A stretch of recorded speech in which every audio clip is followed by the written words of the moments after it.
नहीं हो गया, लाइट ऑन नहीं हो रही इसमें, कोई दिक्कत नहीं, कनेक्ट है।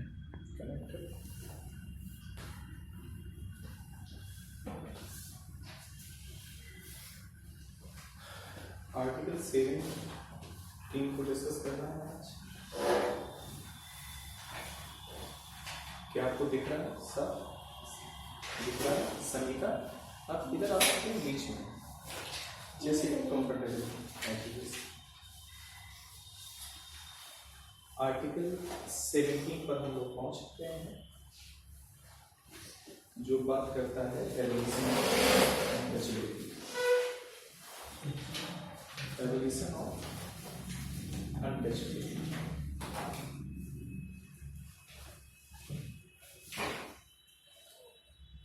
ऑफ अनटचेबिलिटी इसकी बात करता है।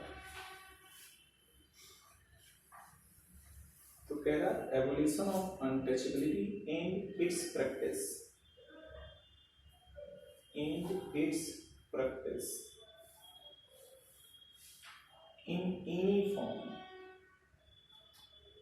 in any form shall be an offense punishable in accordance with law.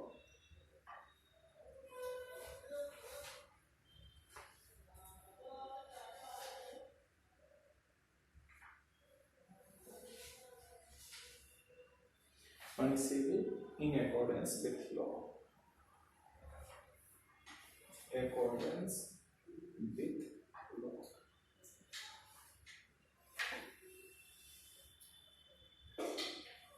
Disconnected बोल रहा है ये, डिस्कनेक्टेड। तो की फीचर है evolution of untouchability, any form, किसी भी फॉर्म में।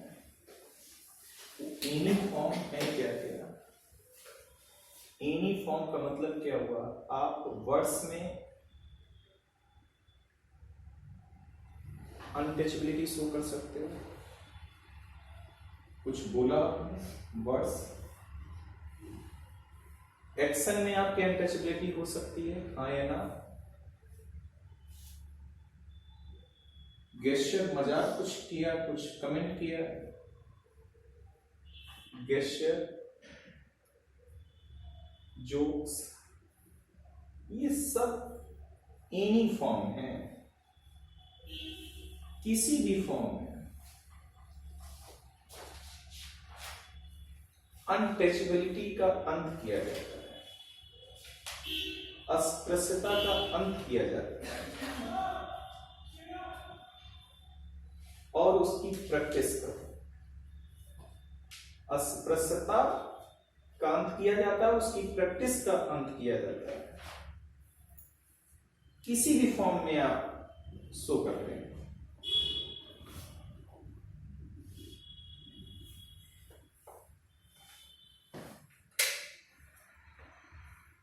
आर्टिकल 12 से लेकर के 35 फंडामेंटल राइट है।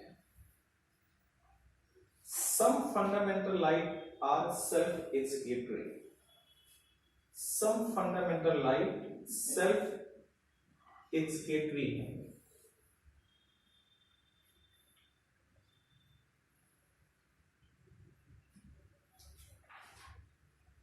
मतलब वो स्वयं से क्रियान्वित है, सम सेल्फ एग्जीक्यूटरी नहीं है। जैसे कौन कौन सेल्फ एग्जीक्यूटरी नहीं है? आर्टिकल 17 सेल्फ एग्जीक्यूटरी नहीं है। पनिशेबल, ये ऑफेंस है, अपराध है, पनिशेबल है, पनिशमेंट है, किसके अकॉर्डिंग है? लॉ के अकॉर्डिंग है। But where is law? तो जब तक लॉ नहीं आएगा तब तक ये एक्टिवेट नहीं हो पाएगा आर्टिकल।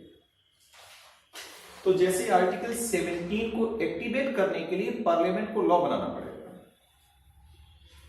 आर्टिकल 21A को एक्टिवेट करने के लिए पार्लियामेंट को लॉ बनाना पड़ेगा। ये सेल्फ एग्जीक्यूटरी नहीं है। आर्टिकल 23 को एक्टिवेट करने के लिए पार्लियामेंट को लॉ बनाना पड़ेगा, और पार्लियामेंट को ये पावर कहां से मिलती है? आर्टिकल 35 से मिलती है। आर्टिकल 35 संसद को ये अधिकार देता है, पार्लियामेंट को ये राइट देता है कि जो आर्टिकल सेल्फ एग्जीक्यूटरी नहीं है, पार्लियामेंट उस पर लॉ बना दे और उनको एग्जीक्यूट कर दे, उनको एक्शन मोड में ला दे। जो नॉन एक्टिव है या डीएक्टिव आर्टिकल है, उनको एक्टिवेट कैसे किया जाए? डीएक्टिवेटेड आर्टिकल कैसे एक्टिवेट किए जाए? By making parliamentary law. This is a power. कहां दी गई है? आर्टिकल 35 संविधान में कहा गया है। आर्टिकल 35 ये फंडामेंटल राइट का लास्ट आर्टिकल है जो ये कहता है कि पार्लियामेंट को ये पावर है कि जो फंडामेंटल राइट एक्टिवेट नहीं है, डीएक्टिवेट हैं, उनको वो लॉ बना के एक्टिवेट कर दें। क्या क्लियर हो गई बात? ठीक। सेल्फ एग्जीक्यूटरी EXECUTORY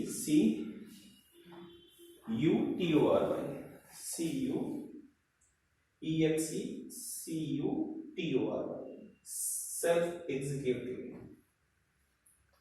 अब ये सब सेल्फ एग्जीक्यूटरी है। जैसे आर्टिकल 14 देखें, सेल्फ एग्जीक्यूटरी है, equality before law and equal protection of law. Article 15 देखें, सेल्फ एग्जीक्यूटरी है, इन ग्राउंड्स पे डिस्क्रिमिनेशन नहीं होगा। आर्टिकल 16 देखें, सेल्फ एग्जीक्यूटरी, लेकिन 17 नहीं है। क्लियर? अच्छा, तो इसका मतलब है to enforce this provision parliament में exercise the power of article 35 of the constitution of India to execute the article 17 of constitution of India to enforce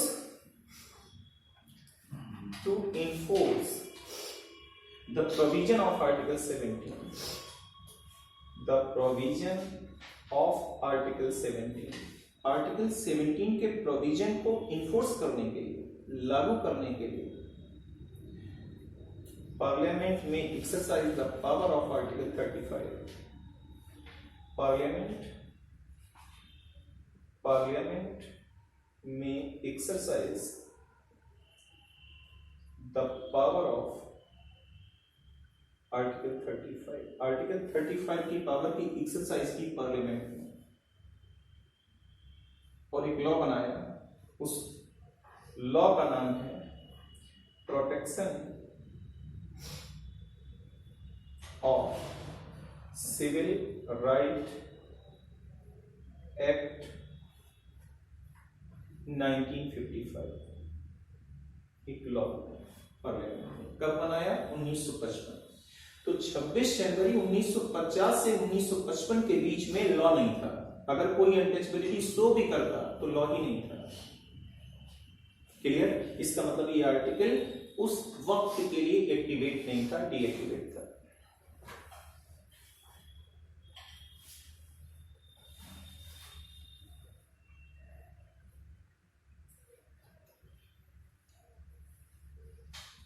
अब इस वाले एक्ट में अनटचेबिलिटी को डिफाइन किया गया है। ये जो एक्ट है protection of civil right act 1955, जो संसद ने 1955 में पास किया, इसमें अनटचेबिलिटी को डिफाइन किया गया। इस वाले में डिफाइन किया गया, इसको अनटचेबिलिटी को डिफाइन किया गया। क्या बताया गया? अनटचेबिलिटी क्या है, किसको अनटचेबिलिटी कहेंगे? Define untouchability. फर्स्ट पॉइंट, किसको अनटचेबिलिटी कहा जाएगा? अस्पृश्यता किसको कहा जाएगा, किसको माना जाएगा?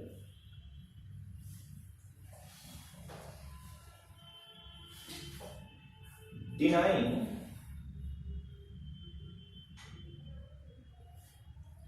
access to any shop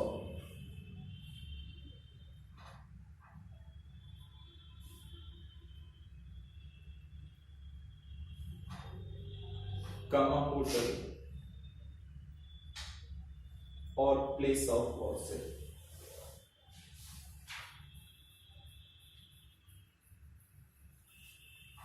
किसी भी व्यक्ति को अगर ऐसा करने से मना किया जाता है, तो इसको अस्पृश्यता माना जाएगा।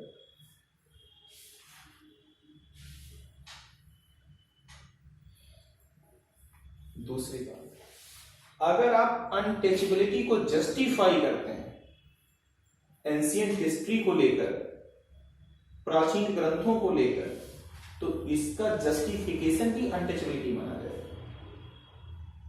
मैं उम्मीद कर रहा हूं कि आप मुझे सुन पा रहे होंगे। हेलो, मैं उम्मीद कर रहा हूं कि आप मुझे सुन पा रहे होंगे।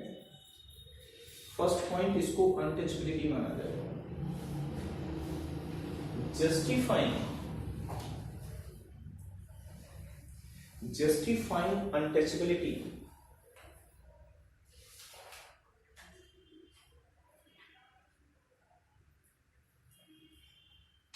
on traditional, religious or other grounds, आप जस्टिफाई कर रहे हैं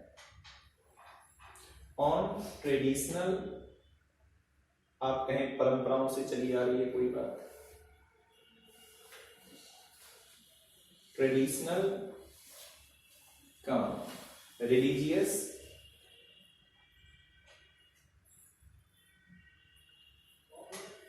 धार्मिक आधार पर आप कहें, और अदर ग्राउंड्स, या कोई और ग्राउंड्स आप लेके आए और जस्टिफाई करने की कोशिश करें, तो ये अनटचेबिलिटी मानी जाएगी। इसको माना जाएगा ये अस्पृश्यता वाला कदम है आपका, और ये कानून आप पर इंपोज किया जाएगा, लगाया जाएगा।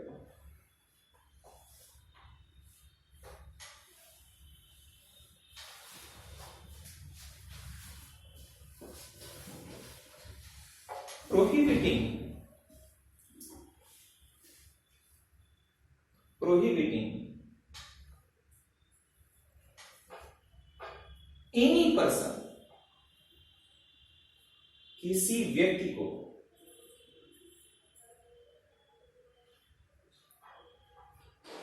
from entering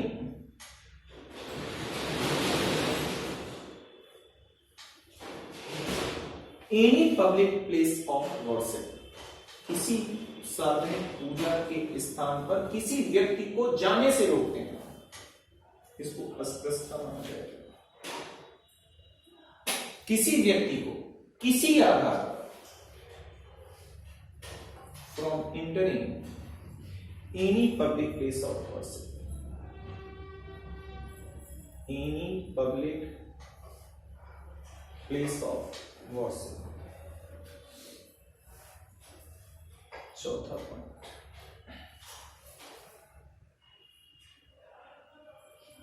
अगर किसी पर्सन को आप इंसल्ट कर रहे हैं एससी को, उसके एससी होने के लिए, ये अस्पृश्यता माना जाएगा।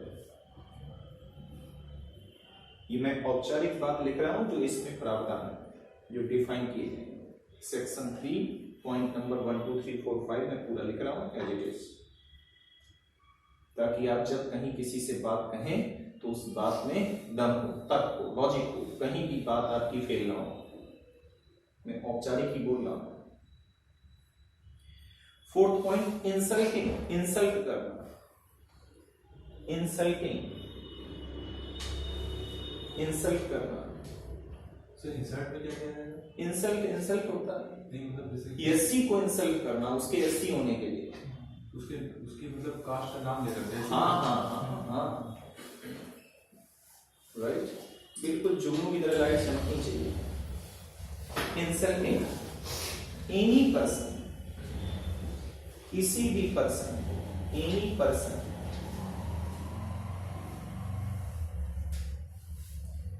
इसको कम कर दीजिए। Insulting any person belonging to SC, belonging to SC on ground. अब आप समझिए, ऑन ग्राउंड वो कौन सा ग्राउंड है? लाइट चली गई, अब ज्यादा अच्छा लग रहा है। आप सिर्फ क्लास में बैठे तो बड़ी शांति है, बाहर निकलिए थोड़ा शोर है। On ground, on ground of, on the ground of untouchability, on the ground of untouchability, untouchability, इसके ग्राउंड पर ही इंसल्ट करने लग रहे हैं। ये चौथा पॉइंट है।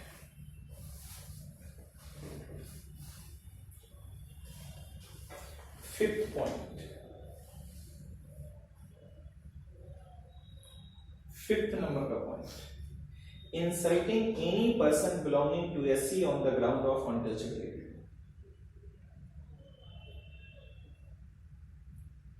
Refusing to sell goods, अपने सामान को बेचने से किसी को मना कर देना, एक खास वर्ग या व्यक्ति या समूह को।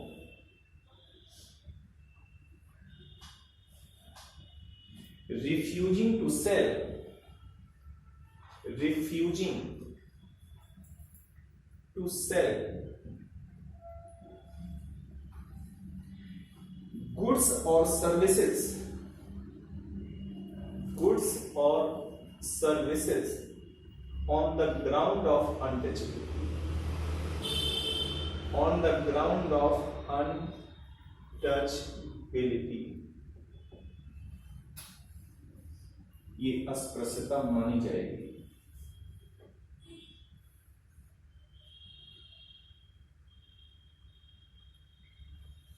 Sixth point, refusing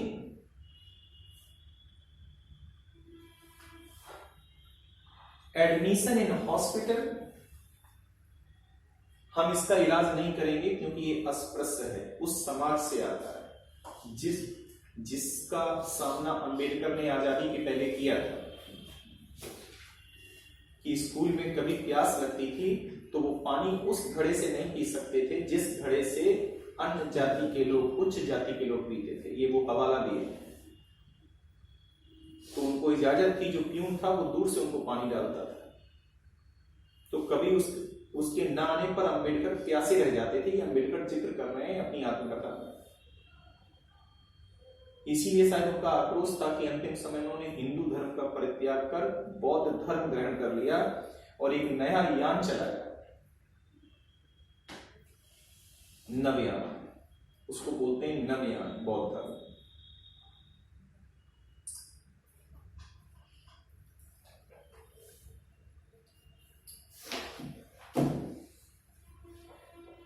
admission in hospital, admission in hospital,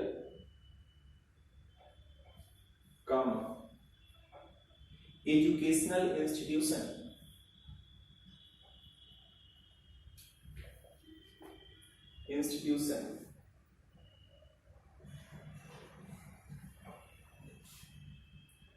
और हॉस्टल्स,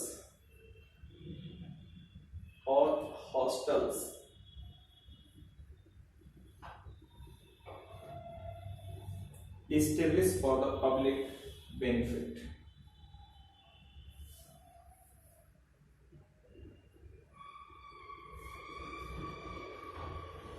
public benefits,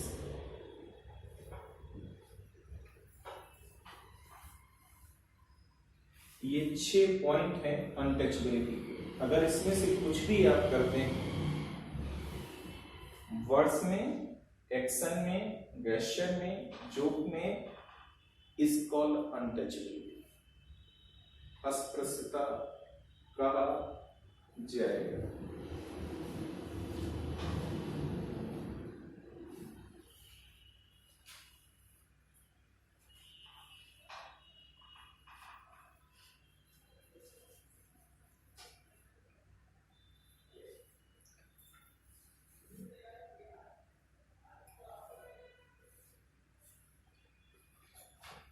इस वाले कानून को संसद ने और सख्त बनाया, इस वाले लॉ को, और इसने एक बार संशोधन किया। और ये संशोधन दरअसल उस वक्त तो इसका नाम कुछ इस तरह से था, द अनटचबिलिटी ऑफेंस एक्ट। इसको एक्चुअली कहा किया जाता था द अनटचबिलिटी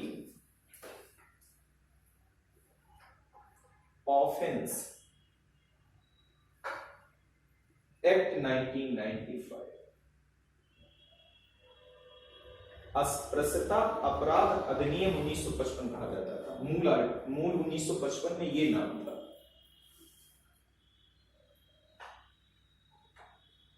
ये मूल नाम इस आर्टिकल का ये था, द अनटचेबिलिटी ऑफेंस एक्ट 1955, अस्पृश्यता अपराध अधिनियम 1955।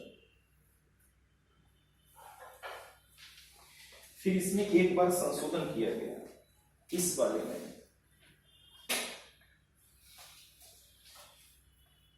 प्रोटेक्शन अमेंडमेंट किया गया। The untouchability offence act, the untouchability offence act 1955 amended,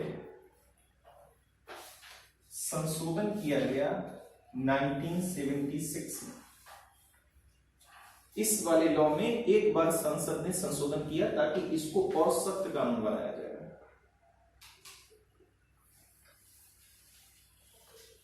तो जब संशोधन किया तो नाउ इट इज कॉल्ड, अब इसको नाम दिया गया क्या, protection of civil right act 1955। अब इसको कहा गया now it is called protection of civil right act 1955। अब इसको ये कहा गया, पहले मूल रूप से उसका नाम द अनटचेबिलिटी ऑफेंस एक्ट 1955 था।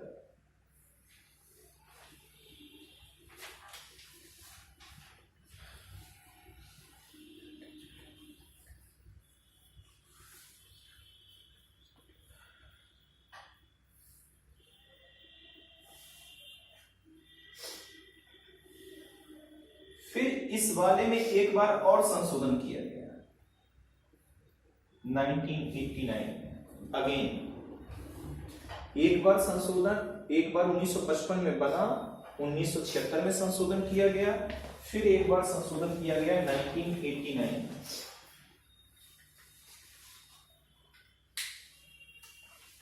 Again it amended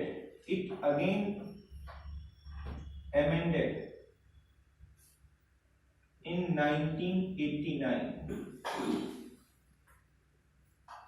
this one, और फिर इसको बोला गया SC/ST एट्रोसिटी एक्ट 1989, SC/ST अत्याचार निवारित अधिनियम 1989। आज की तारीख में ये लॉ प्रयोग कर रहा है।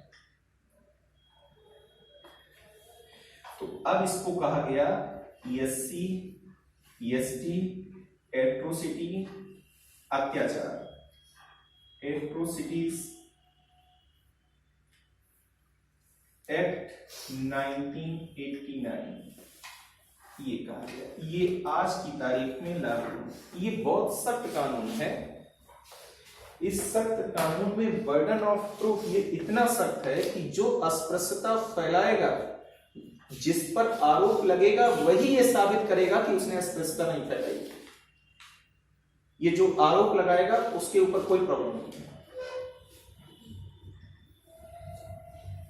जिस पर आरोप लगेगा, तो बर्डन ऑफ प्रूफ ये इतना सख्त कानून है इस देश में अस्पृश्यता खत्म करने के लिए, जिसका मैं तहे दिल से वेलकम करता हूं।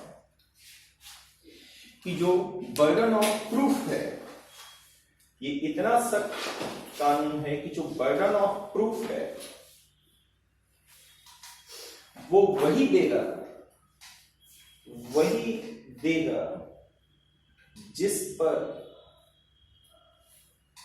अस्पृश्यता को फैलाने का आरोप है। ये इतना सख्त कानून है, अस्पृश्यता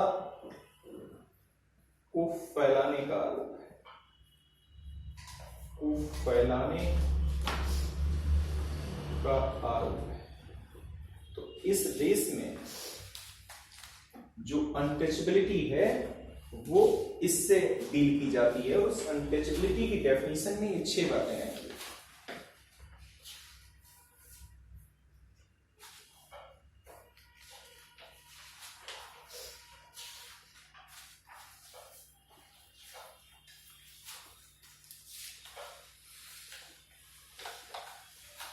पहले ये लॉ है, जब इसको संशोधन किया गया तो इसका नाम पहले एक्चुअली अभी मैं थोड़ी देर के काट दे रहा हूं। पहले ये लॉ था, ये वाला संशोधन किया गया तब ये कहा गया, फिर 1989 में जब इसमें संशोधन किया गया तो ये अब चल रहा है यही, अब इसमें कोई संशोधन नहीं है, यही चल रहा है क्योंकि इसकी संशोधन की सीमा खत्म हो चुकी है। ये अच्छा खासा मजबूत कानून है इस देश में।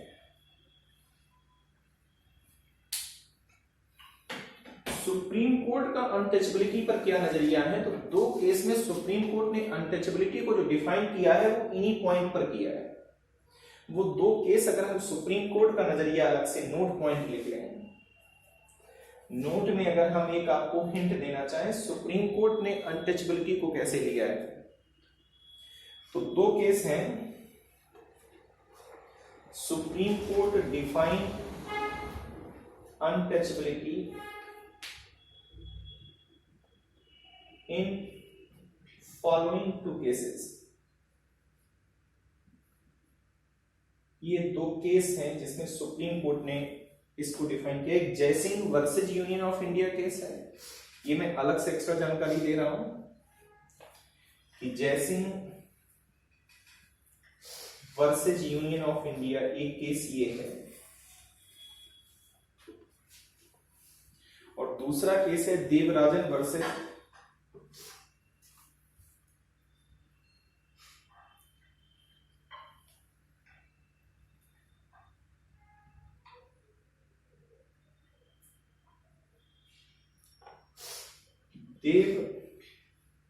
देवराजन वर्सेस, ये नेट पे डाल के देख सकते हैं,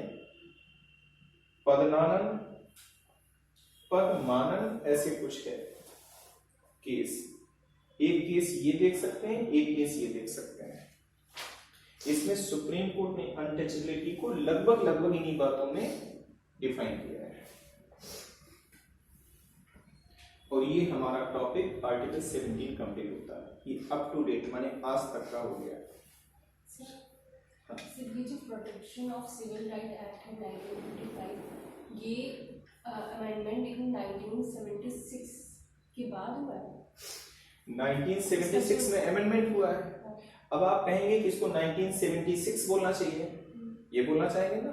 नहीं, इसको मूल रूप वाला ही एक्ट बोला जाता है, ये तरीका होता है। तो सर ये पहले ही था वहां पे? ये नाम नहीं था, ये नाम था। पहले ये नाम नहीं था, पहले ये नाम था। ये तुमने लिखवा दिया, मैं और क्लियर करना चाहता था। तो इसमें एक बार संशोधन हुआ और संशोधन होकर के इसका नाम बदल गया, protection of civil right act. 1976 नहीं लिखेंगे, 1955 ही लिखेंगे। और सर SC/ST एट्रोसिटीज एक्ट में इसमें ये 1989 लिखेंगे। ये क्लियर कर लीजिए कि यहाँ 76 नहीं होगा, ये 1955, क्योंकि इसी में अमेंडमेंट किया गया है। और जब अमेंडमेंट किया गया तो होता क्या है कि सरकार जब क्या करती है, बिल इंट्रोड्यूस करती है ड्राफ्ट के तौर पे, तो वो ऊपर संदर्भ नाम उस एक्ट का लिखती है। तो उसने ये लिखा तो ये कहा जाएगा, ये लिखा तो ये। इसमें कोई तकनीकी पक्ष नहीं है, जो उन्होंने लिख के दिया उसी नाम से उसको बुलाएंगे। एक बच्चे का नाम रख दिया गया कोमल, तो कोमल बुलाएंगे, अरुण अरुण, राइट। तो ये नामकरण है उस एक्ट का, जो पार्लियामेंट नामकरण कर देगी, जो ड्राफ्ट में नामकरण कर दिया जाएगा उसी नामकरण से उसको बुलाया जाएगा। अगर यहाँ 76 रख देते तो 76 के नाम से बुलाया जाएगा। सर पॉइंट नंबर 4 में सिर्फ SC होगा या ST भी होगा इसमें? वही SCs के लिए है, ST नहीं SCs। Sir burden of proof वही देगा तो मतलब उसको वकील नहीं मिलेगा क्या? जिस नहीं, बर्डन ऑफ प्रूफ का मतलब वकील मिलेगा। अब वकील के माध्यम से आप साबित करिए कि आपने अनटचेबिलिटी शो नहीं की। वो तो सब में होता है जी, वो तो हर केस में होता है साबित करना। ना, कभी कभी जब हम आरोप लगाते हैं तो हमें साबित करना पड़ता है कि आपने गलत किया है। इसके अलावा हर केस में अगर हमने आप पर आरोप लगाए तो आप मुझे चैलेंज करोगे, साबित करके दिखाओ। अच्छा, हम कहेंगे हाँ, आप साबित करके दिखाओ। जैसे कोई कहे कि हमने बैंक लूट ली, तो हम कहेंगे साबित करके दिखाओ कि हमने बैंक लूट ली। तो आप साबित करें तब वो साबित करके दिखाएं, हमें कुछ नहीं करना है। लेकिन इस वाले केस में अगर किसी ने मुझ पे आरोप लगाए तो मुझे साबित करना है कि हमने नहीं कि हमने नहीं किया। सिर्फ ये और सिर्फ SC एक्ट में और किसी भी एक्ट में नहीं। क्लियर? जैसे कहे कोई कि आपने हत्या की है, ये आरोप लगाए कि हमने इनको मारा है, तो ये प्रूफ करके दिखाएं, हम कहें हमने नहीं मारा है, आप प्रूफ करके दिखाइए नहीं आपको मारा है। तो लॉ सामान्य तौर पे ऐसे चलता है, लेकिन एट्रोसिटी जो SC ST एक्ट है वो उल्टा चलता है। क्लियर? इसीलिए इसको सख्त कानून बोलते हैं, इसीलिए इसको SC ST एक्ट।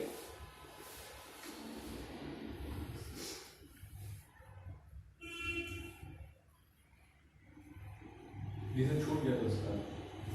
कभी मन होता है कुछ बताते हैं, नहीं बताते।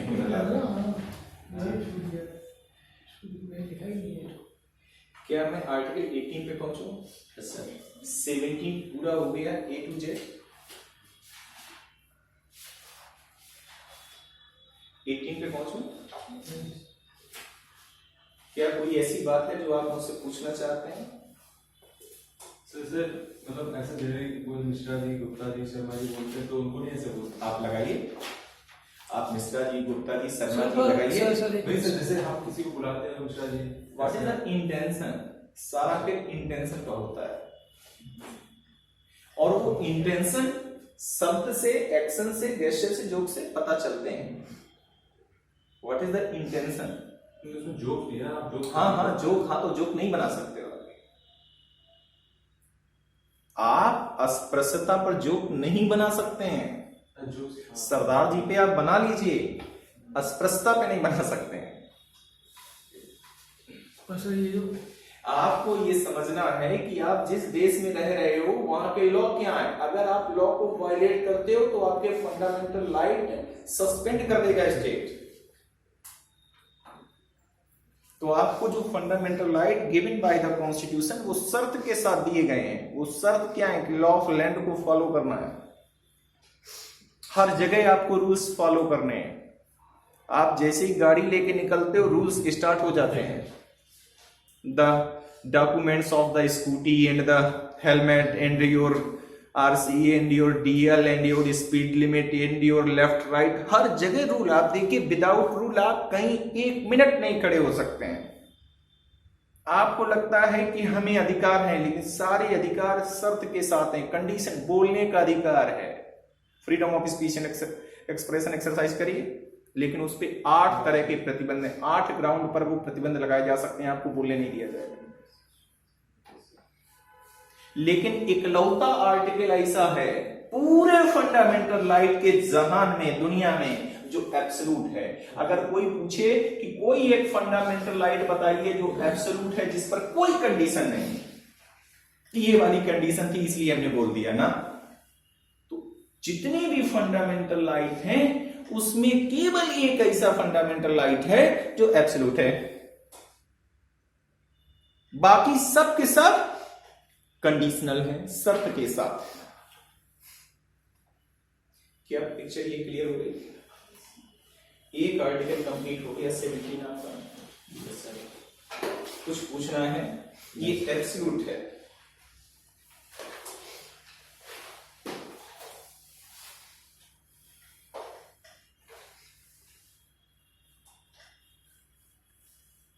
ठीक,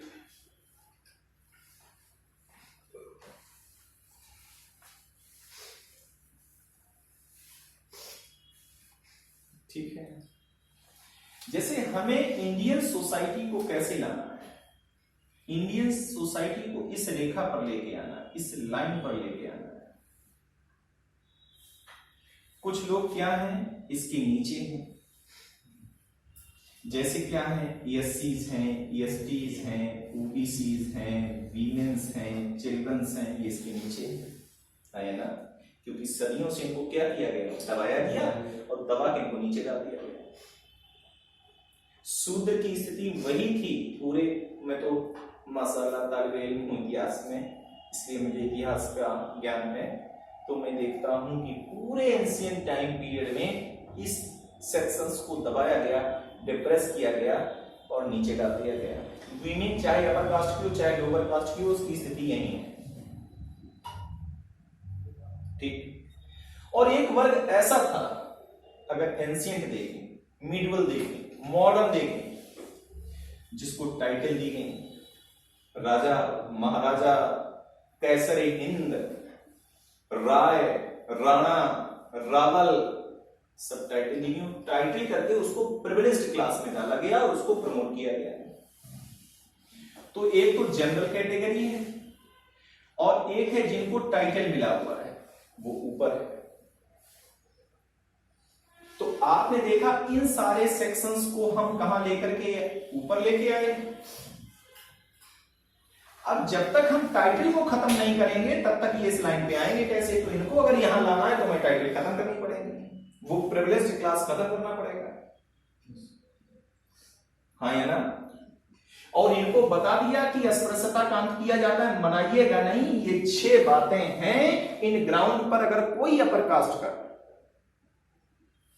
अनटचेबिलिटी शो करता है, क्योंकि अनटचेबिलिटी अपर कास्ट का ही शो करेगा।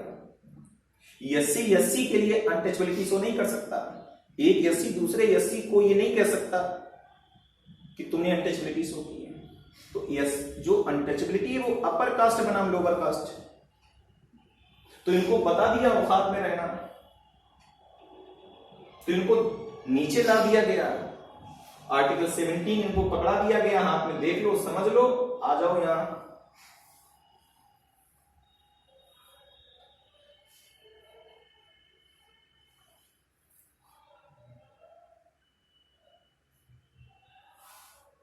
हम अपने गांव में जाते हैं, हमारे माशाल्लाह प्राइमरी स्कूल के 4 दोस्त हैं, मैं नाम लिख रहा हूं, राम लखन, उसके बेटी की शादी है, बुलाया है, ये द्विवेदी है, और एक दूसरा अखिलेश, ये भूल गए, ये ब्राह्मण ही है लेकिन मैं भूल गया क्या है अभी। फिर एक नरेश, ये एससी हमारे मित्र हैं, गांव में, और मैं, ये 4 लोग हम लोग एक साथ प्राइमरी स्कूल में पढ़े। इनकी बेटी की शादी है 22 फरवरी की। आना है आलोक भाई? ने कब? बिल्कुल आएंगे। आज सब बेचारे बहुत गरीब हैं, वो उन परिस्थितियों से आगे नहीं निकल पाए, अभी भी गांव में ही हैं। सबसे किनारे घर जो एससी कम्युनिटी है हमारे गांव में, ब्राह्मण और एससी 2 ही वर्ग रहते हैं, बाकी उसके अलावा कोई नहीं रहता है। तो जो एससी कम्युनिटी है वो गांव के एक किनारे पर है और बाकी दूसरी तरफ जो ब्राह्मण कम्युनिटी है। तो जब मैं गाड़ी से जाऊंगा तो सबसे पहले यही कम्युनिटी, यही घर पड़ेंगे। तो जब यही घर पड़ेंगे तो सब, भगवान बाकी सुन रहा होगा अगर मैं झूठ बोल रहा हूँ तो, सबसे पहले मेरी गाड़ी यही रुकती है, गांव मतलब ननिहाल पक्ष में। सबसे पहले ये दुकान किए हुए पुड़िया की, मसालों की दुकान गांव में अपने घर में किए हुए, मसाले बेचते हैं पुड़िया, और यही सब बिस्किट, कंफर्ट, यही सब बेचते हैं। तो बाकी भगवान मेरा सुनने वाला। सबसे पहले मेरी गाड़ी यहीं रुकती है, जो भी यहां से हम लेके जाएंगे थोड़ा बहुत, जो 150-200 का जो बन पड़ता है, गले मिलते हैं और इतना सुकून मिलता है।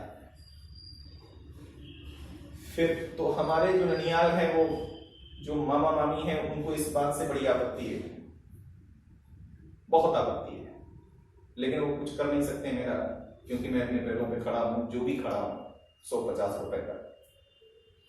और जब जैसे इधर से मैं निकलूंगा तो भी मेरी शर्त है कि वो मिलके ही जाना है।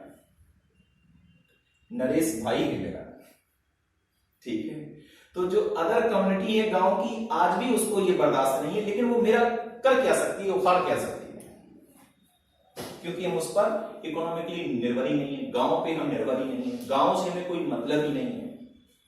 तो कभी कभार जब मैं जाता हूं तो इसको, अच्छा इसमें ये दोनों भी हमारे साथ देते हैं, चारों लोग बैठ जाते हैं, तो वो उस वक्त की दुनिया, उस गांव की पुलिया पर रात के 8-9 बजे चारों तरफ आवाजें आ रही हैं, और बोल यार आलोक को पता है एक बार यार तुम वहां वो क्या हुआ था यार, वो पता है तुमको आलोक? हमने कहा क्या? कहा यार पता है कि तुमको एक ने पीटा था? हमने कहा हाँ यार पीटा तो था। कहा फिर पता है तुमने उसका एक पैर खराब था? हमने कहा हाँ खराब था। तो ये नई नई कहानी है। तो क्या हुआ, हमने एक खेत से कुछ अनाज, कुछ जो लौकी और तरोई तोड़ दिए थे काफी, और उसमें हमने किया क्या था कि उस खेत में एक आधा पैर रखा था, एक पूरा पैर रखा था। ऐसे करके मैंने कई सारे नार तोड़ दिए थे। अच्छा, गांव में लंगड़े लूले बहुत होते नहीं हैं, तो अब ऐसा कौन कर सकता है? तो खेत वाला समझ गया ये कर कौन सकता है। तो भाई उनमें इतने गांव में दोनों युद्ध चले कि वो अब भी परिवार एक दूसरे से शादी विवाह में नहीं जाते हैं। तो मैं जब सोचता हूं कि यार उसकी वजह हम थे, वो नादानी में मुझसे इतनी बड़ी गलती हुई क्योंकि मैंने इतने पेड़ तोड़ दिए, उसके खेत खराब कर दिया, हल्का हल्का पानी था उसमें, लेकिन पता नहीं मेरे दिमाग में कैसे ही आया कि उसका बदला लेना है। और जो लड़े लुड़े होते हैं उनके पास कहीं ना कहीं इतनी ताकत आ जाती है कि उनके अगर आप शिकंजे में आ गए तो बहुत मारते हैं। और उस समय माशाअल्लाह भी तो मैं ठीक हूँ, उस समय बहुत कमजोर था, बहुत मैं रोगी था टाइप का, ऐसा दिखता था, आदिवासी टाइप का। तो फिर वो घटना जब वो बताते हैं, कहते हैं यार वो देखिए अनजाने में कितनी बड़ी गलती हुई। तो बैठते हैं आराम से, ये दोनों भी, इनको कोई दिक्कत नहीं है, लेकिन ये तभी इसके साथ ज्यादा देर तक बैठ पाते हैं जब हम जाते हैं, तभी उन पलों को। तो फिर हम क्या करेंगे?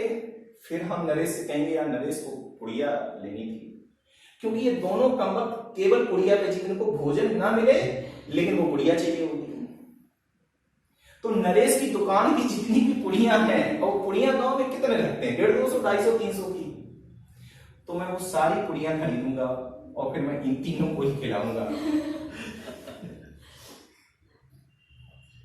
ऐसा सुकून मैं गांव जाकर के प्राप्त करता हूं।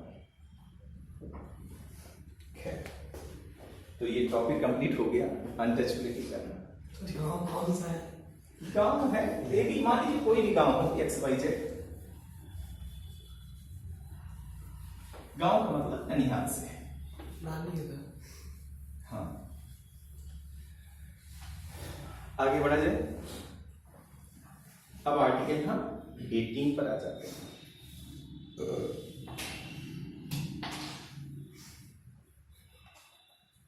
साफ करने से पक्का अनटचबिलिटी पता चल गई, अनटचबिलिटी क्या है, और कुछ भी ऐसा करते हैं तो आपने SC/ST एट्रोसिटी एक्ट इंपोज किया जाएगा। राइट? ये क्यों है? ताकि सोसाइटी को इक्वल सोसाइटी बनाना है। इस देश का विकास तभी संभव हो सकता है जब समाज का प्रत्येक वर्ग एक रेखा में आ जाए। क्लियर? आर्टिकल 18 पर बात करते हैं। अब देखिए, दलितों को गांधी बाबा अपने साथ साउथ के मंदिरों में जाके प्रवेश कराते हैं। मतलब इस देश में दलित को मंदिर में प्रवेश करने की जरूरत नहीं थी।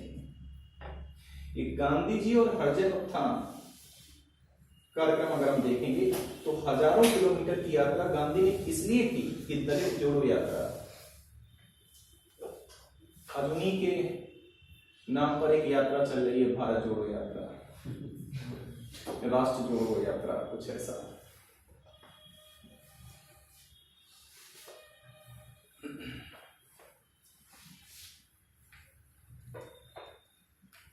कितना पढ़ना है? 300 दिन पढ़ना है, बढ़िया सेलेक्ट हो जाना है, थोड़े पैसे हर महीने हमें चाहिए होंगे, और बाकी 300 दिन पढ़ना है बस। क्या करना हो गया, साल भर की तैयारी होती है।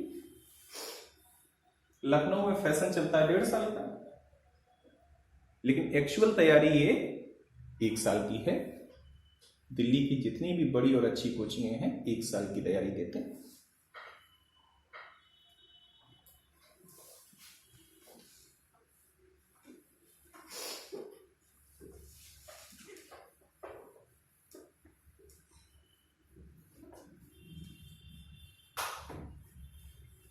भूख कितनी लगी है संगीता? जब भूखा व्यक्ति होता है तो उसको मोटिवेशन की जरूरत पड़ती है इस बात के लिए कि वो भूख खाने का इंतजाम करना है, उसके लिए उसको मोटिवेशन की जरूरत पड़ती है। क्यों? क्योंकि वो भूखा है। ऐसे ही अगर आप ज्ञान के भूखे होंगे तो मोटिवेशन की जरूरत ही नहीं पड़ेगी। वो इटसेल्फ में भूख लगी, वो फिर नहीं मिलेगा तो काम ही नहीं बनेगा। तुम्हारा तो बोलना प्रतिबंधित कर देंगे। सर ये बहुत अच्छे बच्चे हैं, क्यूट बच्चे हैं। तो सही में सर कॉलेज आने के लिए भेजा हो सर। इनकी कहानी ये है कि एडमिशन लेने अभी जल्दी आया है, बिल्कुल ताजा ताजा। तो इन्होंने कहा सर मैं क्लास भी नहीं करूंगा और मैं आपसे प्रभावित हूँ, मैं फी जमा करना चाहता हूँ। मैंने कहा इससे पवित्र काम दुनिया में कोई हो ही नहीं सकता। इससे पवित्र काम कोई नहीं हो सकता,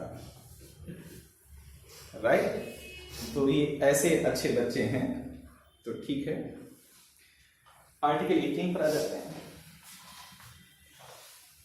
आर्टिकल 18 पर आ जाते हैं। कहता है टाइटल का अंत किया जाता है, टाइटल नहीं दी जाएंगी। टाइटल को हिंदी में बोलते हैं उपाधियां नहीं दी जाएंगी। तो उपाधियों का अंत किया जाता है, एबोलिशन ऑफ टाइटल्स।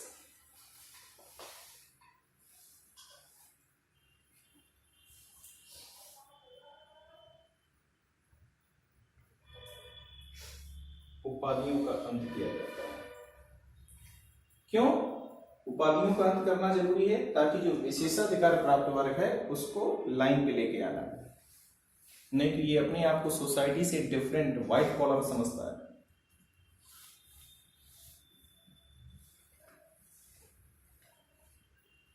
आज कभी अच्छे होटल में जाइए तो वहां देखिए कितने लोग, मैं तो दंग रह जाता हूँ। बिल्कुल व्हाइट कपड़ा पहले डालेंगे, फिर वो आराम से थोड़ा सा स्पून से लेंगे, फिर मुंह तो खोलेंगे नहीं। अच्छा जब तक ऐसे ना करो, मतलब लगता ही नहीं कुछ खाया यार, फीलिंग ही नहीं आती है। तो कुछ लोग मुंह बंद करके बड़ा, मतलब देखता हूँ ना अपर क्लास को मैं, तो मैं तो लोअर क्लास में हूँ, तो पता नहीं कैसे खाते हैं वो। चावल आवल कभी खाइए, जब तक सारी उंगली चाट ना लो, मतलब लगता नहीं कुछ चावल खाया। तो मैं फिर भाई होटल में भी वैसा करता हूँ। कुछ लोग, एक बार तो 2 बार ऐसे हादसा हुआ कि 1-2 लोग आप बात करके देखो तब छोड़ो।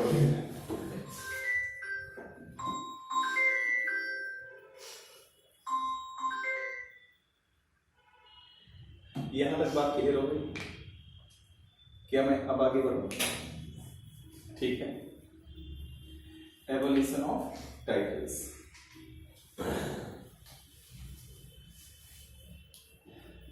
ये उपाधियों का अंत किया जाता है। तो उपाधियां मतलब क्या, पहले तो ये देखिए, इस देश में मिलिट्री से रिलेटेड कुछ उपाधियां हैं।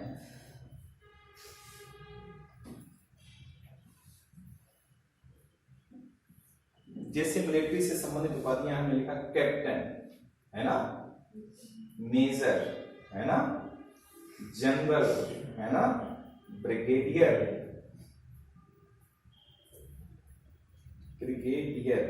है ना,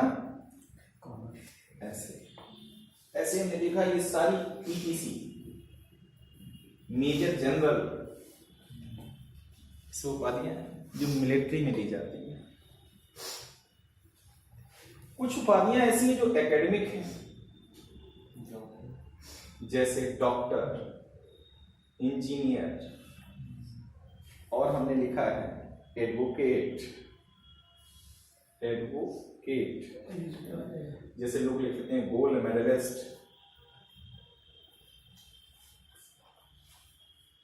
सर आईएएस को नहीं, आईएएस कोई उपाधि थोड़ी है, वो तो पद का नाम है, पद का नाम है। ये सब ऐसे, डॉक्टर का मतलब वो जिसने पीएचडी कर रखी है, वो डॉक्टर है। एक डॉक्टर वो है जो डॉक्टर है, एक डॉक्टर वो है जिसने पीएचडी कर रखी है। तो ये एकेडमिक है। गोल्ड मेडलिस्ट, जैसे लिखा नहीं रहता, गुप्त रोगी मिले गोल्ड मेडलिस्ट बाबा मियां मूसा भंगारी से, ये खाए में गोल्ड मेडलिस्ट कर लिए हैं। खैर वो तो गलत बात है, गोल्ड मेडलिस्ट। ये एकेडमिक है। वशीकरण बोलना नहीं, हाँ वशीकरण, जहां कहीं ना बने काम, छूटा प्यार वो मिलाते हैं। हाँ, बड़ा सब ठीक तो है? आगे देखिए, ठीक है हो गया। एवोल्यूशन ऑफ अनटच्ड टाइटल्स 18 है ना। कुछ टाइटल्स जैसे ब्रिटिश यहां दिए थे, ब्रिटिश टाइटल दिए थे है ना लोगों को, क्या? कैसर ए हिंद, राइट। नाइटहुड, सर, राय, राजा राममोहन राय का राय, राणा है ना, राय, राणा, ऐसे ये सब title. Raja is also title, Raja, Raja Rammohan Roy, तो राममोहन नाम actually, Raja title given by Mughal emperor, Raja सब टाइटल है। तो ये ब्रिटिश ने दी। और ये सोसाइटी में क्या करती हैं कि भेदभाव पैदा करती हैं between the people and people, clear. और हमें सोसाइटी को क्या करना है, जो ऊपर है उनको नीचे लाना है इस लाइन पे, ये लाइन, ये इक्वलिटी की लाइन है, और जो नीचे हैं उनको क्या करना है, प्रमोट करना है, और जो ऊपर है उनको क्या करना है, दबाना है कि ये रूल ऑफ पकड़ लो, ताकि सोसाइटी यूरोपियन जो कंट्रीज हैं उनकी तरह हमारे देश की सोसाइटी बन जाए, जैसे इंग्लैंड की सोसाइटी, मेल फीमेल का मतलब ही कोई नहीं है, तो महिला और पुरुष को एक व्यक्ति के तौर पे देखा जाता है। यहां अभी मैं अगर अपनी सिस्टर को लेके कहीं जा रहा हूं और कोई दिख जाए तो पहली नजर में यही सोचेगा, अच्छा सर ही बताना पड़ेगा उससे हमें कि हम और ये दोनों एक ही माँ के गर्भ से पैदा हुए हैं। जब तक हम ये बताएंगे नहीं तब तक उसको फर्स्ट ग्राउंड पर यही लगेगा, अधिकांश लोगों को, सबको की सबकी बात नहीं करता। तो ये हमारा समाज है, इस तरह की सोसाइटी है। एवोल्यूशन ऑफ टाइटल्स में 18 फर्स्ट, हम पहले 18 फर्स्ट पे डिस्कस कर लें, 18 और फिर हम लेके भी किसी को चले जाएं, मान लो तो हमें बताने की जरूरत क्या है कि ये कौन है, ये तो हमारा मौलिक अधिकार है। No titles, TITLES, no titles, not being a military और academic, not being military or academic,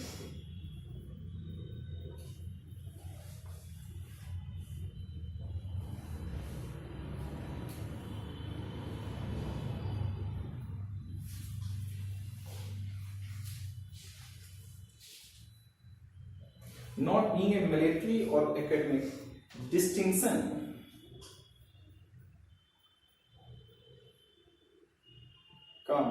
shall be conferred by the state.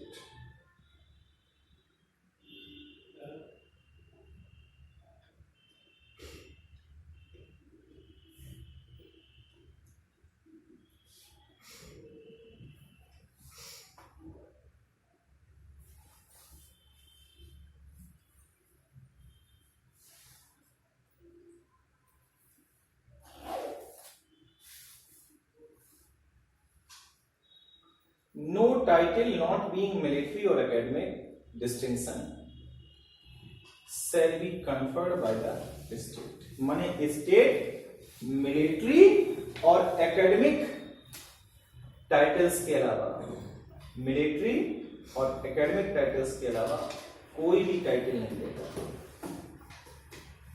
State केवल क्या देगा, ये देगा, ये देगा। State means what, defining article 12, clear, state भी देगा। अब ये भी नहीं मिलेंगे पक्का, अभी किसी को नहीं दी जाएगी। लेकिन स्टेट आज की तारीख में इंडिया क्या करता है, वो सिविलियन अवार्ड देता है, नागरिक सम्मान। हिंदी में बोलेंगे नागरिक सम्मान, आज की तारीख में देता है स्टेट। जैसे भारत रत्न क्या देता है? भारत रत्न। पद्म विभूषण,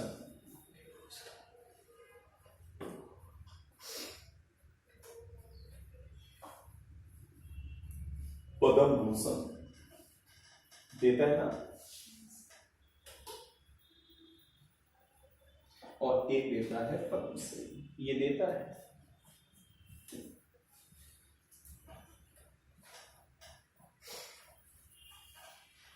क्लियर?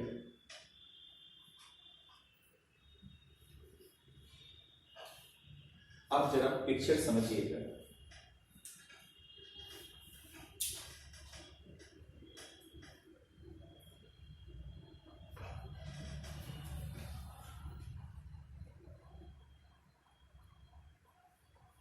ये वर्ड देता है। एक नाम हम देते हैं बालाजी राघवन। अब ध्यान दीजिए 18(1), अभी हम 18(1) पे ही हैं। एक केस डिस्कस करते हैं आपसे, Balaji Raghavan versus union of India. Raghavan versus union of India, एक केस लेते हैं और ये केस है 1996 का। इन महोदय को भारत सरकार के इन नागरिक सम्मान पर आपत्ति थी और इनका कहना था कि ये उपाधियां हैं और ये समाज में भेदभाव पैदा करती हैं। क्या आप पिक्चर क्लियर हुई? Yes sir. ये तो देंगे, इसमें तो कोई दो राय नहीं, ये तो 18(1) में लिखा है। लेकिन बालाजी राघवन को बड़ी आपत्ति थी इस बात से कि ये जो सिविलियन अवार्ड है वो समाज में भेदभाव पैदा करते हैं। क्लियर? ठीक। तो सुप्रीम कोर्ट का नजरिया हमें पता कर रहे हैं। सुप्रीम कोर्ट ने क्या कहा? सुप्रीम कोर्ट ने कहा, सुनो Balaji, first point, supreme court says judgement, जो जजमेंट था उसका फर्स्ट, ये किसके खिलाफ गई बात क्लियर है ना? बहुत कुछ दिमाग में रखना भी जरूरी है, सब लिखा नहीं जाता। पिक्चर क्लियर है? पक्का? ठीक। तो क्या मैं आगे बढ़ूं? क्या बात है, कितना अच्छा लगता है मुझे पढ़ाते हुए। सुप्रीम कोर्ट ने कहा, सुनो बालाजी, पहली बात तो तुम ये जान लो कि जो अवार्ड है और टाइटल है दोनों एक बात नहीं होती है। Award is not equal to title. क्या मैं इतनी बात लिख देने से मैं जो पूरा सेंटेंस बोलने जा रहा हूं वो समझ पा रहे हैं आप? Yes sir. तो क्या मैं ना बोलूं? कह दो कि मत बोलो। समीता बोल दो एक बार कि मत बोलो सर। सेकेंड पॉइंट, उन्होंने कहा on the ground of merit, योग्यता के आधार पर। हेलो, सुनिए मेरी बात, ये जितने भी अवार्ड दिए जा रहे हैं वो on the ground of qualification है, not on the ground of sex, caste, religion, place of birth, origin, race, etc. Clear? तो क्या इस देश में योग्यता का सम्मान नहीं होना चाहिए? बालाजी, क्या इस देश में योग्यता का सम्मान नहीं होना चाहिए, वो भी on the ground of capability from the any section of the society of the India? If he is capable then government respect him by giving these award. Clear? Yes, sir. हाँ है ना? तो on the ground of merit, ये award किसके ground पे है? Hello, ये award किसके ग्राउंड पे दिए जा रहे हैं? क्वालिफिकेशन मेरिट बोलेंगे। कास्ट है ही नहीं, कोई ऐसा नहीं कि ब्रिटिश की तरह खास वर्ग को दे दिया।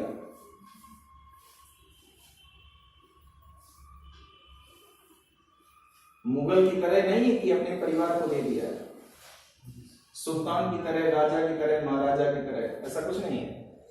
थर्ड पॉइंट, मेरिट, जो मेरिट है मस्ट बी, सुप्रीम कोर्ट ने इस केस में कहा must be divided by the state.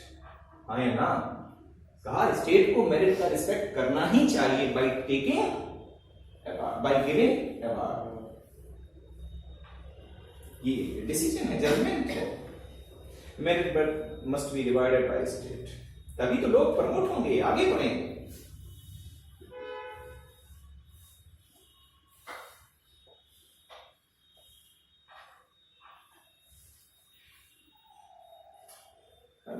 But एक रेड पॉइंट सुप्रीम कोर्ट ने खींच दिया, बट वाह क्या बात है। लेकिन साहब बड़ा महत्वपूर्ण होता है जिंदगी में। लेकिन का मतलब सुप्रीम कोर्ट जिन लोगों को ये अवार्ड मिले हैं उन पर कुछ प्रतिबंध लगाने जा रहा है।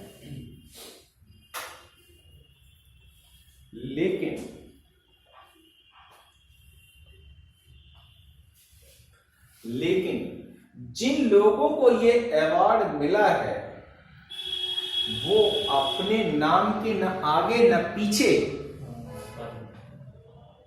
इनका उपयोग कर सकते हैं कि भारत रत्न आलोक तिवारी आ रहे हैं। ये नहीं चलेगा, बात आप समझ रहे हैं? तो भेदभाव हो जाएगा। हाँ या ना? बोलो पापियो, बात क्लियर है? बट क्या बात है, बट नो सेंसन्स,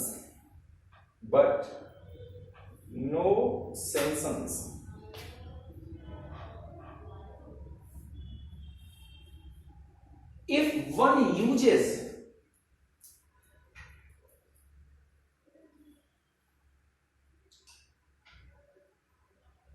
decorations as, मतलब डेकोरेट कर रहे हैं नाम के आगे पहले इसको, ठीक है? अनुराधा तुम देखोगी नहीं, डेकोरेशंस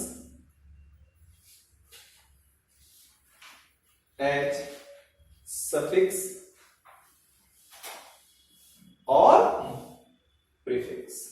बात क्लियर हुई? नाम के आगे और पीछे। क्या बात है, क्या डिसीजन था। ला इलाहा इल्लल्लाह। सो वीर चक्र वगैरह को कौन सा आप ही हो तुम? हाँ बोलो, क्या कह रहे हो? सो वीर चक्र वगैरह कौन सा? फिर वही बात है, gallantry award. So gallantry award also given by gallantry award. The category of gallantry award is here. So the president Here gallantry. Clear? So this is a military related award.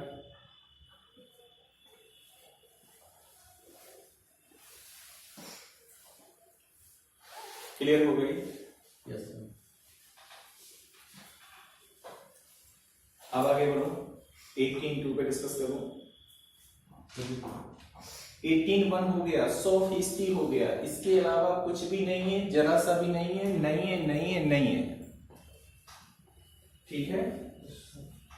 एक काला टीका लगा दे तुम्हारे मुंह की नजर न लगे, देखेंगे तो। वाह क्या बात। आगे बढ़े, आगे बढ़ा जाए। पीछे दिखाओ, देखो। टीचर के ऊपर है कि किसी का सर्जन कर सकता है। सर्जन मीन्स क्रिएशन या उत्साधन कर सकता है, एबोलिश। सर जैसे सिविलियन अवार्ड को वो अपने नाम के आगे हाँ नहीं लगाएंगे, लेकिन अगर कि लगा पता लगा तो लोगों को क्यों नहीं लगाएंगे? गाइडलाइंस है सुप्रीम कोर्ट की। अगर लगा दिया तो कोई कानून नहीं है, हाँ वही नीचे लिखा। अगर लगा दिया तो कोई लॉ नहीं है। लेकिन जिसको भारत रत्न मिला वो इतना तो समझदार है कि सुप्रीम कोर्ट ने कुछ कहा तो उसको रिस्पेक्ट करेगा। यस कि बेटी की शादी का कार्ड मांगना है तो लिख रहे हैं फ्रॉम किससे, भारत रत्न से सम्मानित। बात आप समझ रहे हो? ये उसका क्या हो जाएगा, सुप्रीम कोर्ट की गाइडलाइंस का उल्लंघन हो जाएगा। वाह, ठीक, क्लियर, हमने साफ कर दिया ना। साफ हो गया। आगे बढ़े। Yes sir. 82 पर बात कर ली जाए, बोल लो। 82 पे बात कर लेते हैं। एक मिनट से नीचे हाँ हाँ, 1 मिनट रुक गए, 1 मिनट।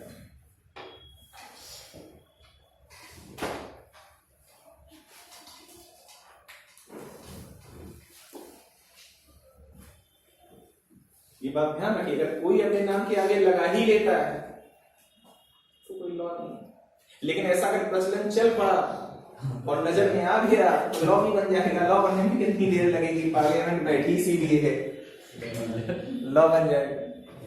लेकिन इस वर्ग से ये उम्मीद की जाती है कि गाइडलाइंस ही काफी, इसलिए कभी आपने नहीं देखा होगा ऐसा होते।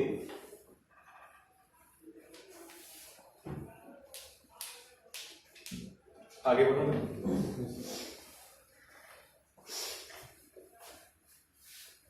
आगे बढ़ जाए सर, 18(2) पर पहुंचे, ठीक है।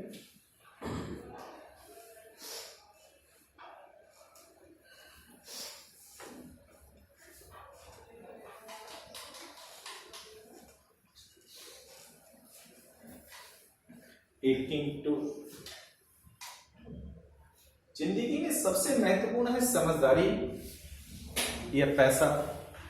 क्या समझदारी होगी तो पैसा आ जाएगा, वरना बहुत समझदार, वरना समझदारी नहीं होगी तो होगा भी तो बेच दो। समझदारी बहुत जरूरी है, समझदारी है ना। और समझदार इंसान का होना बहुत जरूरी है, वो तुम्हें भी दुख से निकाल लेगा और खुद को भी निकाल लेगा। नहीं तो समझदार नहीं, इसीलिए रिश्ते हमेशा समझदारी की आस्था ना। एक रिलेटिव झगड़ा कर रहे थे तो फोन आया मेरे पास, बैठे हुए थे खूब आधा घंटे। देखो कुछ नहीं हो सकता, इसका एक ही तरीका है कि तुम जाके उनके पैर पकड़ लो कि गलती हो गई, और उनको एक मौका दो कि उस गलती को वो रियलाइज करते हैं कि नहीं करते हैं, और आप बेहतर करिए। नहीं करते हैं, मौका नहीं देते हैं तो ठीक है, फिर आप समझिए क्या किया जाए। रिश्ते तो सबसे बेहतर यही है, समझ में नहीं आता तो छोड़ दीजिए। देखिए यूरोपियन कल्चर, यहाँ तो मतलब फेंकेंगे तबाह, फेंकेंगे मतलब लेकिन काट लेते हैं सर, छोड़ना नहीं, क्योंकि ये छोड़ना तो पाप हो जाएगा। बात आप समझ रहे हैं? यहाँ पे छोड़ना नहीं। 18(2) की बात कर लेते हैं। नो सिटीजन ऑफ इंडिया, क्या बात,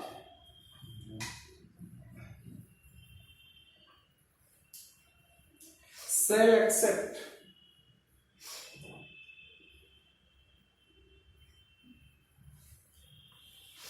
any title from, हंस रहे हो, from any foreign state। कल मेरे बेटे का रिजल्ट निकलने वाला है, कल मेरे बेटे का रिजल्ट निकलेगा। स्टेला मैरी ने उसने इंटरव्यू दिया उस इंटरव्यू में उसने कहा मैं कुछ नहीं बताऊं। मैम ने कहा ये कैसे बनाते हैं, कहा मैं नहीं बनाऊंगा। तो मुझे उम्मीद तो पूरी है।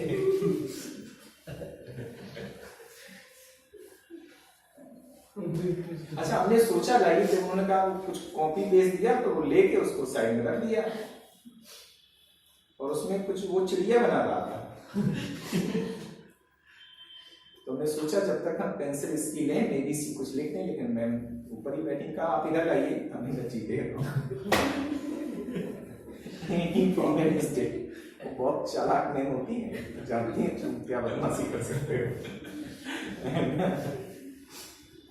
No citizen of India shall accept any title from any foreign states. ये आर्टिकल क्या है? मैं एक बात कह रहा हूं कि एक रवीश कुमार एनडीटीवी पे कभी थे, बेचारे अब आजकल दुखी हैं, यूट्यूबर बन गए हैं। तो फॉर्मर पूर्व में ये प्राइम टाइम इनका आता था एनडीटीवी। ये सर इनका एक ही एजेंडा है, जो भी सरकार है उसके विरोध में बोलेंगे। जब कांग्रेस थी तो उसके विरोध में बोल रहे थे, बीजेपी अच्छी बात है, कुछ लोग होने भी चाहिए। ठीक, इनको मैग्सेसे अवार्ड दिया गया। मैग्सेसे अवार्ड एक अवार्ड है, मैग्सेसे अवार्ड। ये कुछ मलेशिया कुछ ऐसी सरकार देती है, डाल के देख लीजिएगा, मैग्सेसे अवार्ड की पूरी डिटेल आ जाएगी। क्लियर? अब क्या हुआ कि ये जाके अवार्ड ले आए। ठीक, क्लियर?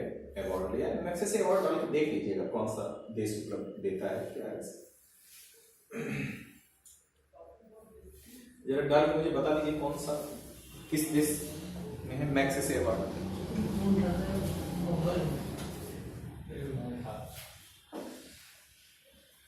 मैग्सेसे अवार्ड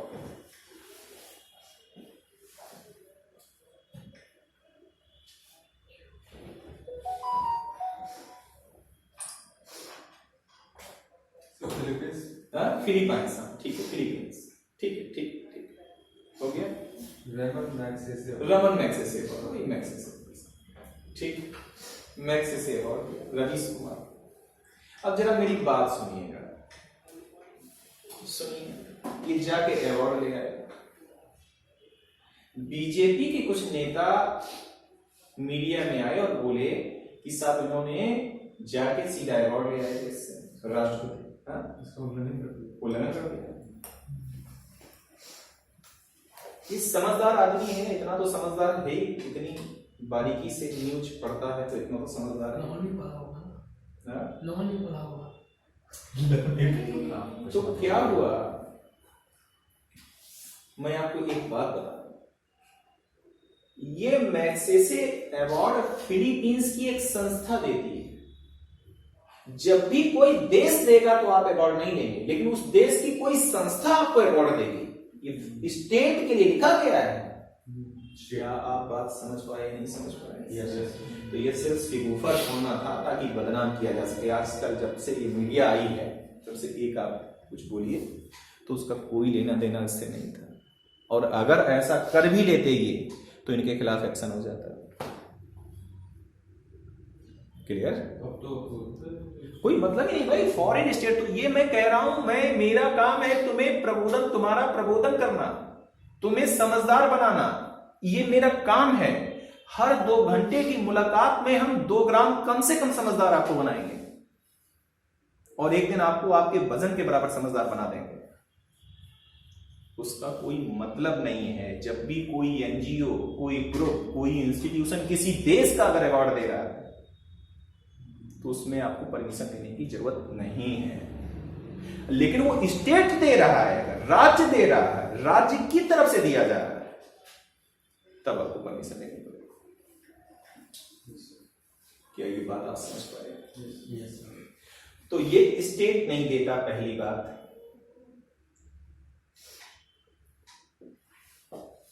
दूसरी बात, private social group, NGO,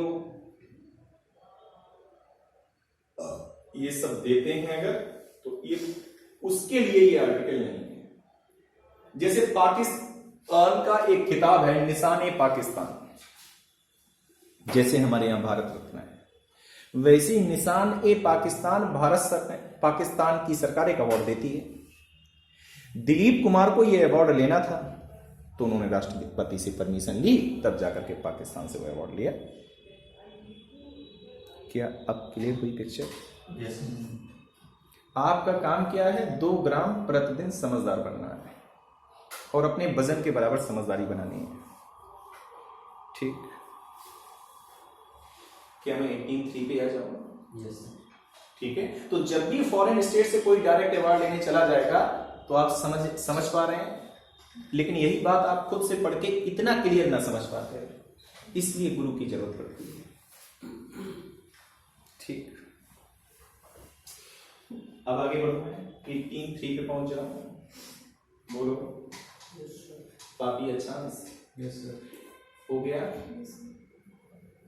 18(3)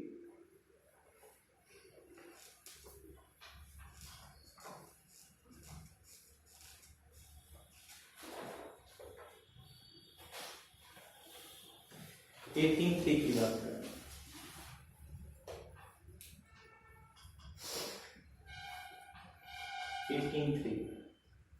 No person who is not a citizen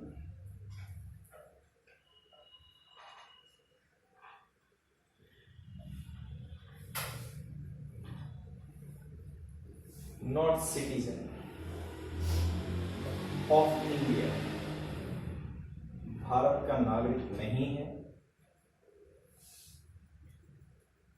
while he holds any office of profit,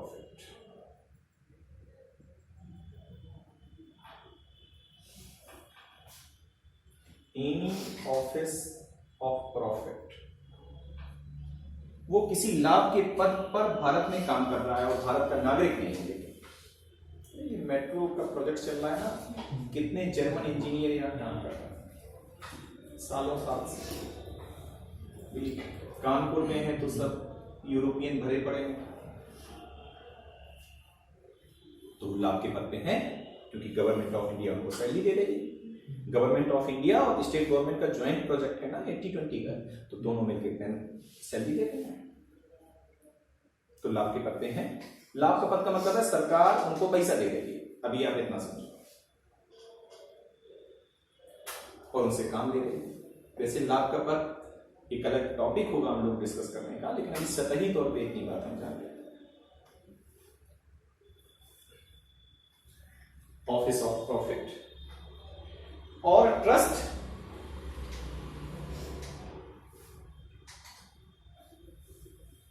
office of profit और trust under the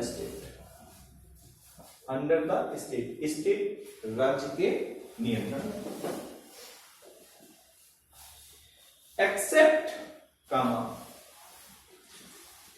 accept without the consent of president, राष्ट्रपति के अनुमति के बिना किसी भी विदेशी राज्य से कोई उपाधि नहीं ले सकता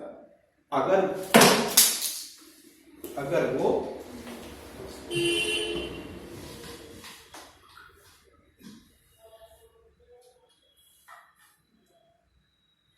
कुछ काम गड़बड़ बना है क्या? लग रहा है कुछ गड़बड़ बना है, देखो सही है।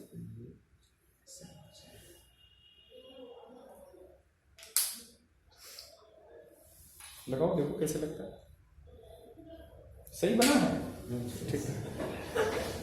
एक्सेप्ट विदाउट,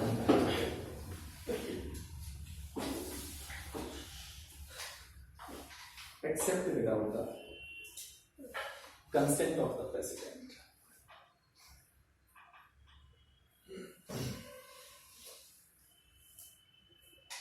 क्या ये पिक्चर क्लियर हो? सीधी सी बात है, इस पे हमें कुछ बात ही नहीं कहनी, सीधी सी बात है, कोई भी करेगा यहां से सरकार भगा देगी उसको, खत्म बात। ना किसी ने कभी ऐसा किया है, न सरकार ने कभी कोई ऐसा एक्शन लेने की जरूरत पड़ी है, साफ सुथरी बात लिखी हुई है। अगर आप यहाँ लाभ के पद पे हो, यहाँ के नागरिक नहीं हो और किसी देश के नागरिक हो, यहाँ लाभ के पद पे काम कर रहे हो, तो आप किसी फॉरेन स्टेट से बिना राष्ट्रपति की पूर्ण अनुमति से आप उपाधि नहीं देंगे। अब लगा मेट्रो का प्रोजेक्ट चल रहा है, पाकिस्तान के तुम्हें उपाधि देंगे, तो भारत सरकार को सख्ती में आ जाएगी कौन सी लाइन कहां देख रहे हैं। प्रेसिडेंट, सीधी सी बात है 18(4) पे आ जाता है।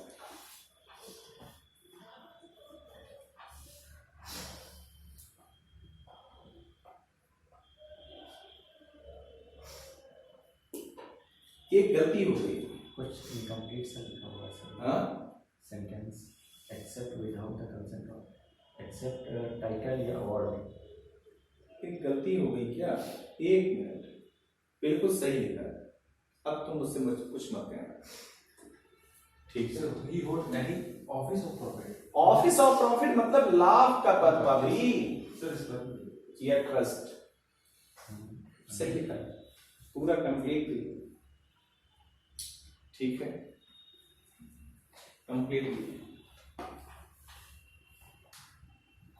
पैर नहीं हिलाएंगे, बिल्कुल आराम से एकदम रिलैक्स बैठेंगे, है ना? व्यक्तित्व, इस देश में आगे वही भोजन कर पाएगा जिसके पास व्यक्तित्व होगा, वरना सब गरीबी रेखा के नीचे जाएंगे। क्या मैं सही बोल रहा हूँ? और राशन कार्ड बनवाना पड़ेगा, किसी तरह से जीवन जीना पड़ेगा, मूलभूत जरूरतों के बिना। बहुत टफ टाइम आ गया है।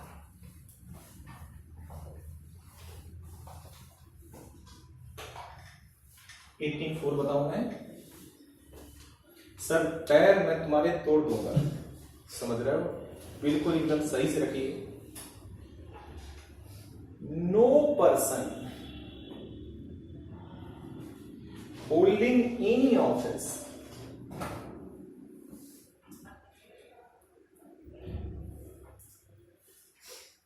of profit or trust, office of profit or trust, यहां पर भी दो बातें आ रही हैं।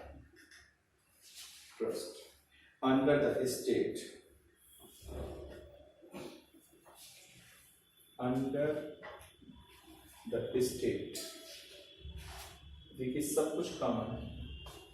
No person who is not citizen of India, no person holding any office of profit और trust under the state sell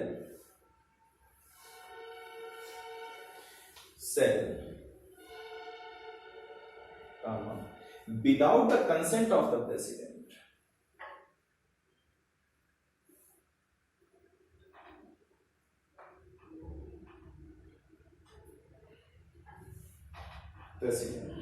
accept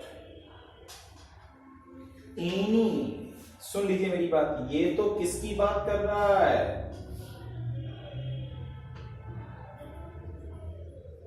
accept without, यार कुछ गड़बड़ लिखा है क्या? Except without the consent of the president any title from any foreign state. सही बोल रहे थे यार, कहाँ है? बोला तो करो, एनी फॉरेन स्टेट। अब जाके कंप्लीट हुआ, अब जाके कंप्लीट हुआ भाई, कुछ बोलते ही नहीं हो, अब जाके कंप्लीट हुआ।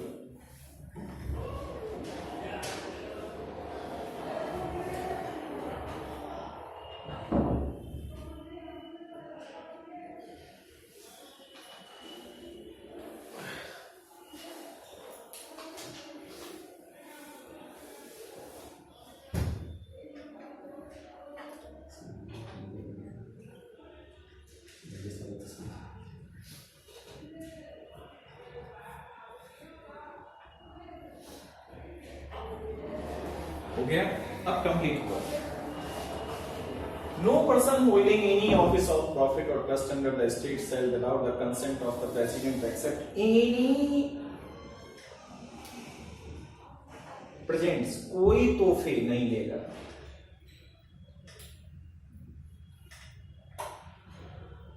ये टाइटल ऊपर वाली थी, नीचे तोहफे हैं, उपहार हैं, गिफ्ट हैं, वो भी नहीं लेगा। प्रधानमंत्री परमिशन लेते हो? ये प्रधानमंत्री परमिशन, प्रधानमंत्री कुछ नहीं करता, सब प्रेसिडेंट करता है विदाउट द। नहीं सर, प्रधानमंत्री को जब मिलते हैं दूसरे देशों के तोहफे वगैरह तो वो परमिशन लेते होंगे प्रेसिडेंट जी।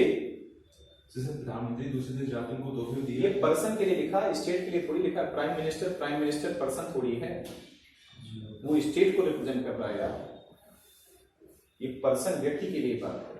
पीएम को कहां लेके आ गए? हाँ हाँ बिल्कुल पूछिए, आपका अधिकार है, मैं बता भी रहा हूँ। प्रेजेंट, अब मान लो राष्ट्रपति किसी देश में जाए तोहफा मिले, आप कहें राष्ट्रपति किससे हैं, वो तो स्टेट को रिप्रेजेंट कर रहा है यार, ये पर्सन की बात है। हाँ ठीक है, पर्सन पर्सन पर्सन।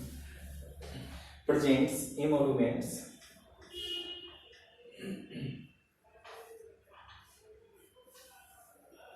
और ऑफिस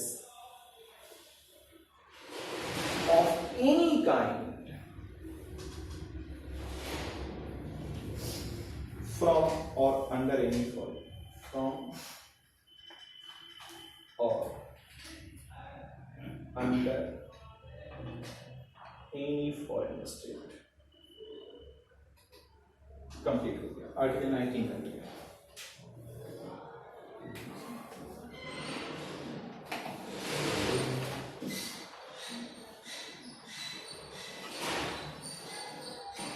सर ये वॉल्यूम में लिखा होता है, ये वॉल्यूम में EMOLUMENTS कुछ तोहफे से जुड़ा वो भी है।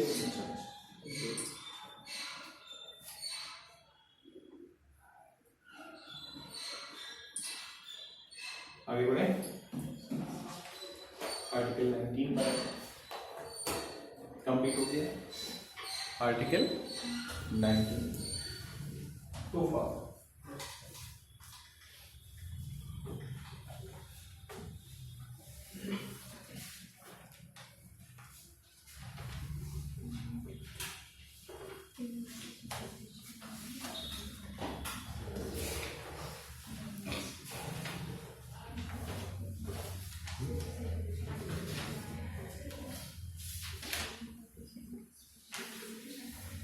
साफ किया जाए इसे।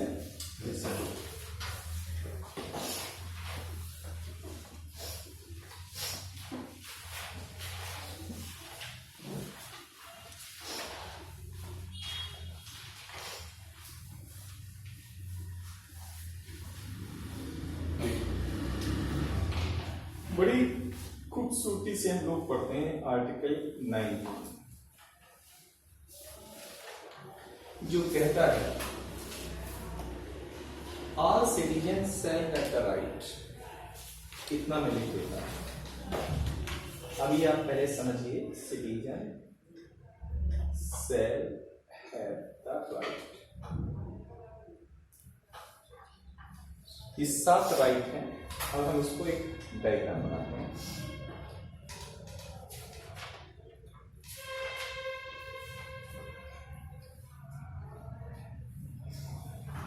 एक तरफ राइट्स हैं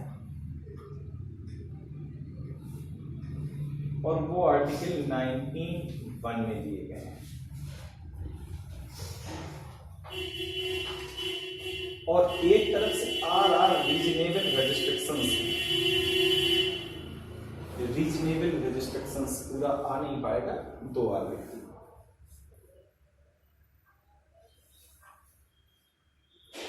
तो जो 19(1)(a) है ये राइट्स हैं, और इसके रेस्ट्रिक्शंस, इस पर जो प्रतिबंध लगाए जाएंगे वो प्रतिबंध आर्टिकल 19(2) में दिए गए हैं। क्या इतनी बात क्लियर हुई? एक आर्टिकल 19(1) भी आपको राइट देता है और इस पर प्रतिबंध जो लगा रहा है वो 19(3) लगा रहा है।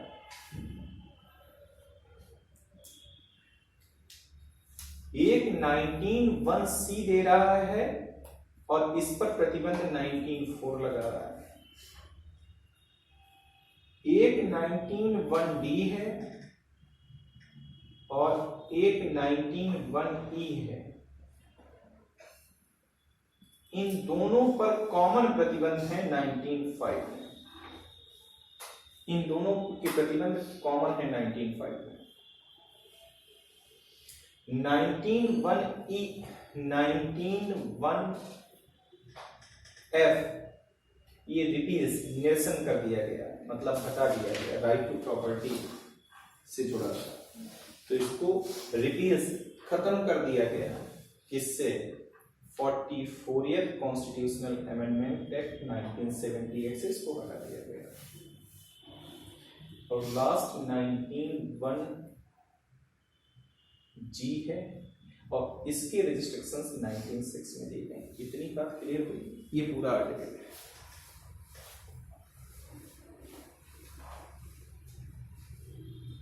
आर मतलब रीजनेबल रिस्ट्रिक्शंस।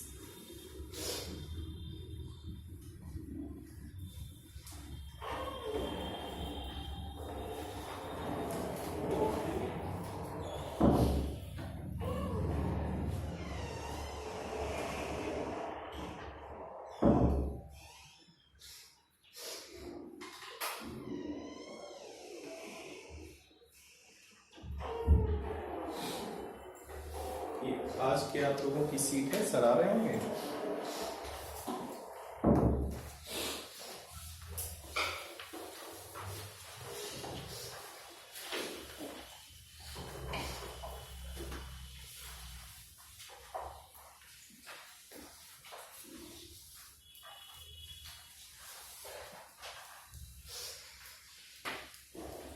ये सीट सर की रखी हुई है।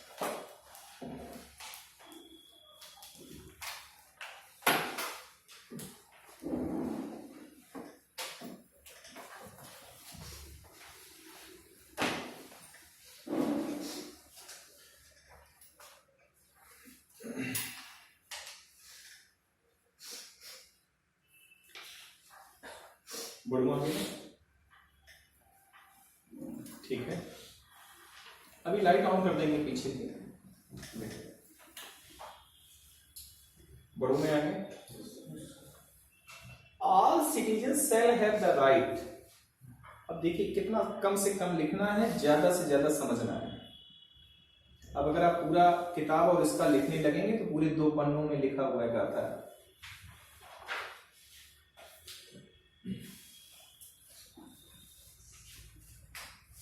तो all citizen shall have the right 19(1)(a) क्या कह रहा है? क्या? Freedom of speech and expressions. क्या कह रहा है? राइट्स। क्या राइट है यहां पर? यहां पर राइट है freedom of speech and expressions.